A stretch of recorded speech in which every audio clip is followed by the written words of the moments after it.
Before the modern trend of retconning everything began, along with twisting villains into sympathetic figures, there was the book, and most critically, Wicked, the musical. Full disclosure, I have not read the book from 1995, but the popularity of the stage production, which I have seen live and really loved, could likely be credited with beginning the current retconning trend.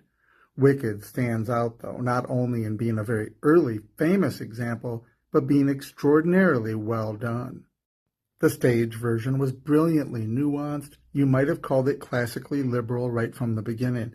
It's a neat story about questioning existing history, the expedience of scapegoating as used by tyrants, and a classic tale about being different and not fitting in.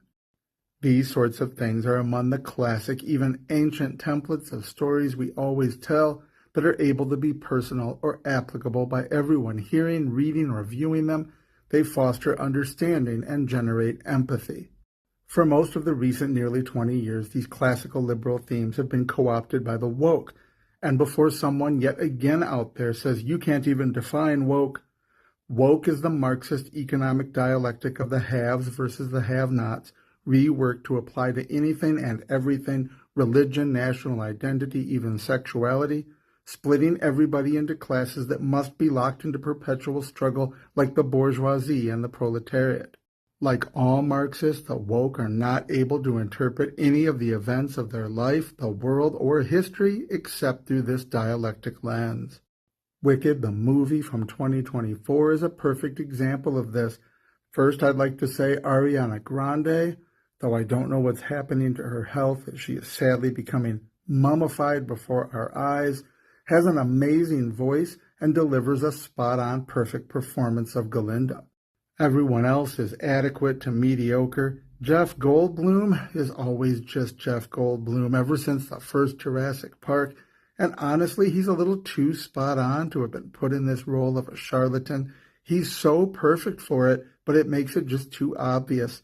It requires nothing of him but to show up.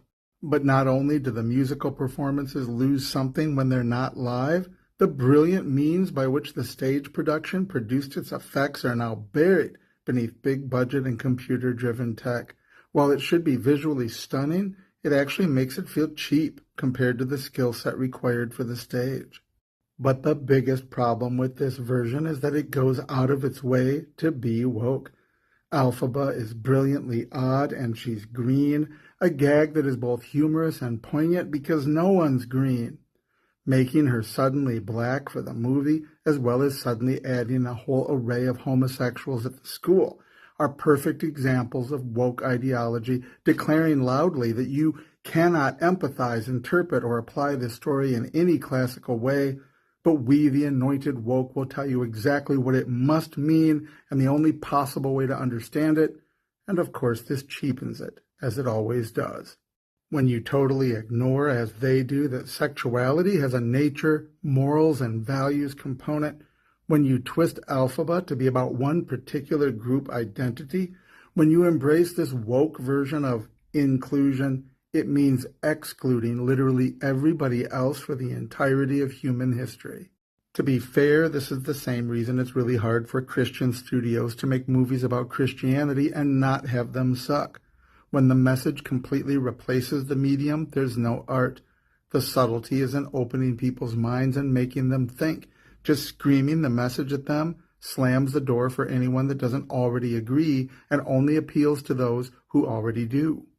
The last 20 years or so of this woke ideology has steadily drained the life out of a huge chunk of our historical stories and franchises by doing exactly what they did here with Wicked, what they've done to Marvel, Star Wars, Star Trek, Doctor Who, the list goes on and on.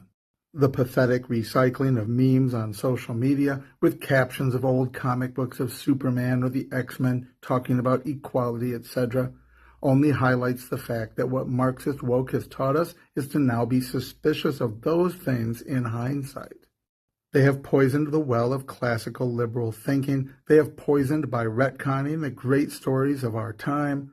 The more they scream, "This proves it was always woke," the more sane people will learn to agree and simply dismiss all of the earlier art as leading to Marxism. It certainly won't make us suddenly more open to communism or spontaneously turn us into sex perverts.